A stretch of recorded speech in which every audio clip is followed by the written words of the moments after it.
Africa needs a hand up, not a handout. The biggest thing Africa needs is good leadership. That's why part of the peace plan of promoting reconciliation, equipping leaders, assisting the poor, caring for the sick, educating the next generation. You have to have a comprehensive approach to tackle all five of these, what I call the global Goliaths, the global giants of spiritual emptiness, corruption, poverty, disease, and illiteracy. These are the five biggest problems on the planet that affect billions of people. I call them the global Goliaths. There are a lot of problems that affect millions of people, but these affect billions. And the first one is spiritual emptiness. Billions of people feel spiritually empty. They say, I don't know what I'm here for. I don't know that there's a purpose for my life. I don't have a relationship with God. And I think that's one of the reasons why Purpose Driven Life became the best-selling book in history next to the Bible. It's not a niche book. It's a question that everybody eventually asks, what on earth am I here for? You put your head down on the bed and you go, why am I here? And then corruption. Corruption is rampant all around the world, but particularly in third world or developing world countries.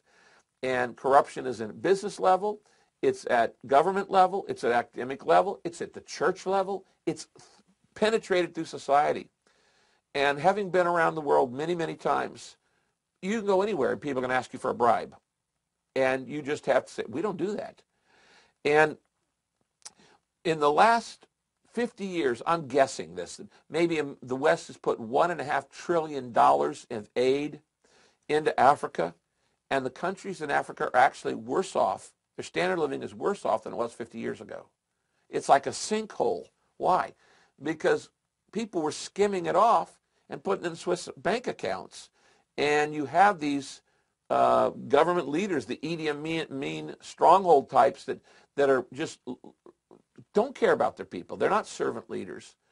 And so we have to teach them good leadership, good governance, at the same time teaching them self-reliance. While America was pouring trillions of dollars, or the West was pouring trillions of dollars into Africa, we gave off almost no money to China, if any. And look at the economy there. I mean, it's exploding, exploding. If money could solve poverty, we would have no poverty in America, because we've spent trillions of dollars on government programs. This is where people have a hard time pegging me on which side am I on, because I have the heart of a liberal in that I'm compassionate and I care about the poor and the sick and the injustice and racial equality and economic equality. I just happen to disagree with liberals in that the solution is not the government. If bigger government was the answer to these problems, we would have solved them by now. We've put trillions of dollars of government programs into housing projects that are now laying in waste, things like that. You have to change the heart.